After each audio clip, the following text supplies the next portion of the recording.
wabarakatuh. Kami dari mahasiswa Universitas Terbuka UPBJJ Majene dari program studi PGSD 1 Pokjar Wonomulyo semester 7. Di sini kami akan melakukan praktikum pada mata kuliah praktikum IPA di SD yang dibawa bimbingan tutor kami yaitu Bapak Irfan Kurniawan SPD MPD. Baiklah, kami dari kelompok 5 akan mengamati sebuah makhluk hidup yang akan kami pilih yaitu 5 hewan dan juga 5 tumbuhan.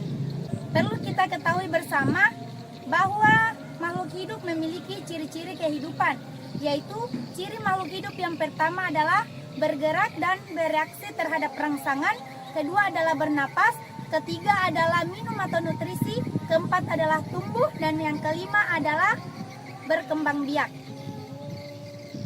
Oke, pada praktikum kali ini saya atas nama Siti Nur Aisy NIM 859530655, saya sebagai moderator pembuka di praktikum ini dan akan menjelaskan satu jenis hewan yang saya pilih yaitu kucing.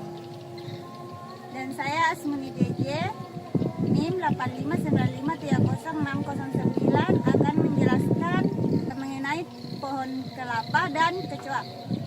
Saya atas nama Isma Handayani dengan NIM 859553835 akan menjelaskan pohon mangga dan sapi. Saya atas nama Sahrul dengan NIM 859560751 yang akan menjelaskan pohon belimbing dan kambing. Saya atas nama Emang dengan NIM 859530458 akan menjelaskan lalat dan pohon pisang. Nah, saya sendiri atas nama Nurmila Sari NIM 859530623. Saya sebagai penarik kesimpulan dari hasil praktikum yang mengenai ciri-ciri makhluk hidup. Dan saya akan menjelaskan satu jenis tumbuhan yaitu lidah buaya. Oke, baik. Assalamualaikum warahmatullahi wabarakatuh. Di sini saya akan menjelaskan satu jenis hewan yang saya akan pilih yaitu kucing. Kucing merupakan hewan peliharaan yang terpopuler di dunia. Nah, kucing juga merupakan hewan karnivora yang kecil hingga sedang dengan memiliki bulu atau rambut di tubuhnya dan juga memiliki taring atau gigi untuk memproduksi makanan. Nah, kucing termasuk ke dalam ciri yang pertama yaitu bergerak dan bereaksi terhadap rangsangan. Karena kucing dapat bergerak bebas dengan memiliki indera pekan terhadap rangsangannya. Selanjutnya, kucing juga termasuk ke dalam ciri yang kedua yaitu bernapas, di mana kucing melakukan proses bernapas untuk mengambil oksigen dari udara dan mengeluarkan karbon dioksida. Berikutnya adalah kucing juga termasuk ciri yang ketiga yaitu makan atau nutrisi, karena kucing membutuhkan makanan yang sama untuk memenuhi kebutuhan nutrisinya. Oke, yang terakhir yaitu ciri yang keempat dan kelima, tumbuh dan berkembang. Kucing juga termasuk ke dalam ciri tersebut. Mengapa demikian? Karena kucing berkembang biak dengan cara melahirkan sejenisnya. Oke, terima kasih. Sekian penyampaian dari saya. Assalamualaikum warahmatullahi wabarakatuh. Assalamualaikum warahmatullahi wabarakatuh. Di sini saya akan menjelaskan mengenai pohon kelapa. Yang pertama itu bergerak. Meskipun pohon kelapa tidak bergerak seperti hewan, beberapa bagian tanaman seperti akar dan pucuk dapat bergerak lambat saat tumbuh. Misalnya akar akan tumbuh ke arah sumber air, sedangkan daun akan bergerak menuju cahaya. Yang kedua, peka terhadap rangsangan. Pohon kelapa dapat merespon rangsangan seperti cahaya, air, gravitasi, dan sentuhan. Yang ketiga, perlu makanan. Pohon kelapa memerlukan nutrisi untuk tumbuh yang diambil dari tanah melalui akarnya. Dan yang keempat, tumbuh dan berkembang. Pohon kelapa dapat tumbuh dari bibit hingga menjadi pohon yang besar dan berubah seiring waktu. Pohon ini akan berkembang dari kecil hingga dewasa. Selanjutnya saya akan menjelaskan mengenai hewan yaitu kecoa. Yang pertama, berkembang biak. Kecoa berkembang biak dengan cara bertelur. Mereka meletakkan telur dalam kapsul yang disebut OTK. Yang kedua yaitu membutuhkan makanan. Seperti makhluk hidup lainnya, kecoa membutuhkan makanan untuk bertahan hidup. Nah, yang ketiga yaitu peka terhadap rangsangan. Kecoa sangat peka terhadap rangsangan di lingkungannya, terutama getaran dan perubahan cahaya. Yang keempat yaitu bernapas. Kecoa bernapas melalui sistem yang disebut trakea. Yang kelima yaitu tumbuh dan berkembang. Kecoa mengalami siklus hidup yang terdiri dari 3 tahap utama, yaitu telur, nimfa, dan dewasa. Kecoa menimfa akan mengalami beberapa kali proses pergantian kulit seiring pertumbuhan hingga mencapai tahap dewasa. Sekian dan terima kasih. Saya akan menjelaskan hewan yaitu sapi. Sapi bergerak dengan cara berjalan menggunakan keempat kakinya, berjalan dengan langkah yang lambat atau berlari saat merasa terancam, atau ingin bergerak cepat. Sapi juga bisa cukup responsif terhadap rangsangan yang tidak biasa di lingkungannya. Sapi adalah hewan herbivora yang memakan rumput dan tanaman lainnya. Pertumbuhan sapi dimulai dari saat dilahirkan sebagai anak sapi dan berlangsung melalui beberapa tahap hingga mencapai dewasa. Sapi berkembang biak melalui reproduksi dengan cara kawin, hamil, dan melahirkan anak sapi. Saya akan menjelaskan tumbuhan yaitu pohon mangga. Pohon mangga tak bergerak atau bereaksi seperti hewan karena pohon mangga adalah organisme yang bersifat stasioner. Pohon mangga seperti semua tumbuhan bernapas melalui proses yang disebut dengan respirasi.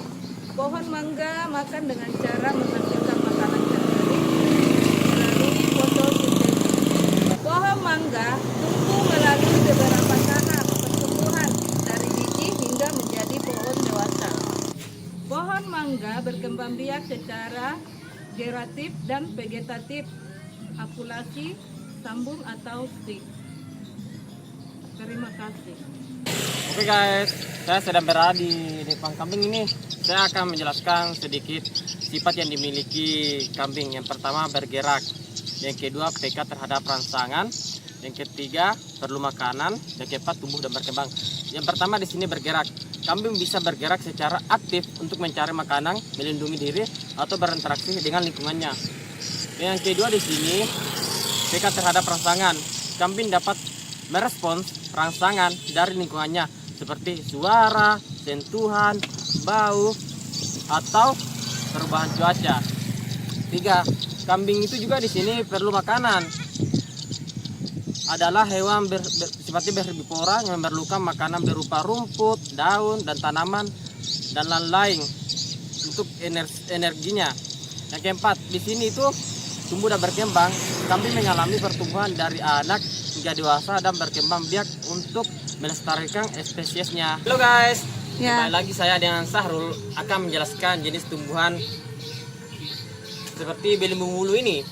Sifat yang dimilikinya ialah bereaksi terhadap rangsangan, disebut dengan instabilitas, irritabilitas pada tumbuhan yang terjadi karena dinding selnya tidak mengalami penebalan tumbuhan, dapat menanggapi rangsangan dari lingkungan seperti air, sentuhan, sinar matahari, suhu, tingkat kelembaban zatnya. Gerakan tumbuhan yang disebabkan oleh rangsangan disebut gerak tropisme. Gerak tropisme dapat berupa hidropisme yang dipengaruhi oleh gaya gravitasi atau hidropotisme yang dipengaruhi oleh kelembapan atau air. Mungkin itu teman-teman saya bisa sedikit jelaskan. Baik, saya akan menjelaskan jenis hewan yaitu lalat. Lalat merupakan sejenis serangga kecil.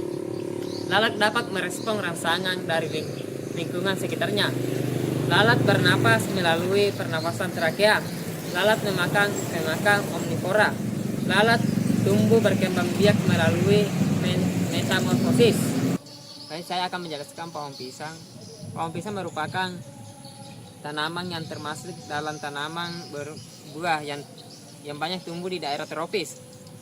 Pohon pisang memiliki kemampuan untuk menyesuaikan diri terhadap perubahan lingkungan. Seperti makhluk hidup lainnya, pisang juga bernapas dengan cara mengambil oksigen. Pohon pisang mendapatkan nutrisi melalui akar. Pohon pisang akan tumbuh seiring dengan bertambahnya usia. Pohon pisang juga berkembang dengan menghasilkan buah-buahan. Assalamualaikum warahmatullahi wabarakatuh. Di sini saya akan menjelaskan satu jenis tumbuhan, yaitu lidah buaya. Jenis tumbuhan lidah buaya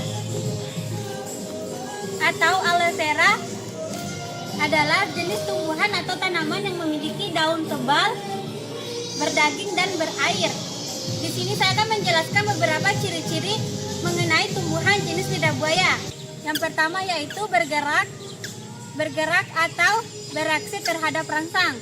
Lidah buaya bisa dikatakan tumbuhan yang bisa bergerak, tetapi lidah buaya tidak bereaksi terhadap rangsang karena memiliki gerak otonom dan endonom. Ciri yang kedua, bernafas. Lidah buaya ciri jenis tumbuhan yang bisa dikatakan tidak bernafas, tetapi bisa mengeluarkan oksigen pada saat di malam hari. Yang ketiga, makan atau nutrisi. Jenis tumbuhan lidah buaya tidak memerlukan makanan karena jenis tumbuhan lidah buaya sudah memiliki banyak nutrisi baik untuk kesehatan. Dan yang keempat dan kelima, tumbuh dan berkembang biak. Jenis tumbuhan lidah buaya dapat dikatakan bisa tumbuh berkembang biak dan tidak berkembang biak. Jenis lidah buaya bisa dikatakan berkembang biak dengan cara melalui batang. Jenis tumbuhan lidah buaya bisa dikatakan tidak tumbuh berkembang biak melalui generatif, melainkan vegetatif. Terima kasih. Sekian, assalamualaikum warahmatullahi wabarakatuh. Assalamualaikum warahmatullahi wabarakatuh. Baiklah, di sini saya akan menjelaskan mengenai ciri-ciri yang terdapat pada makhluk hidup dengan pengamatan seismonasti terhadap putri malu. Adapun reaksi daun putri malu apabila disentuh secara halus, yaitu daun putri malu akan menutup dengan lambat. Seperti ini. Saya akan menyentuh putri malu ini, dia akan menutup secara lambat. Kemudian, apabila putri malu disentuh secara sedang, putri malu akan menutup dengan cepat disertai dengan sebagian batang yang menunduk. Seperti ini ya reaksinya.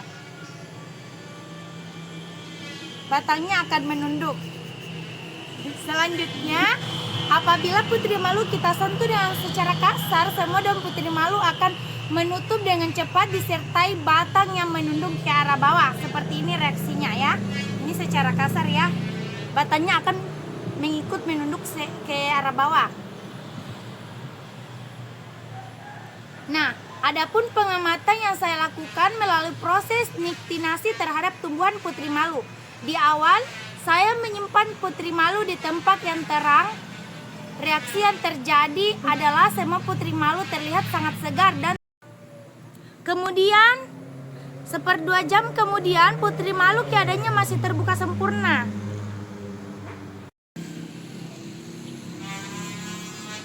Selanjutnya, di awal jika saya simpan putri malu kemudian saya tutup dengan penutup yang kedap cahaya, reaksi yang terjadi terhadap tumbuhan putri malu adalah daun pada putri malu akan terbuka secara sempurna. Kemudian 1/2 jam kemudian daun putri malu akan menutup sebagian dan akan menunduk ke bawah.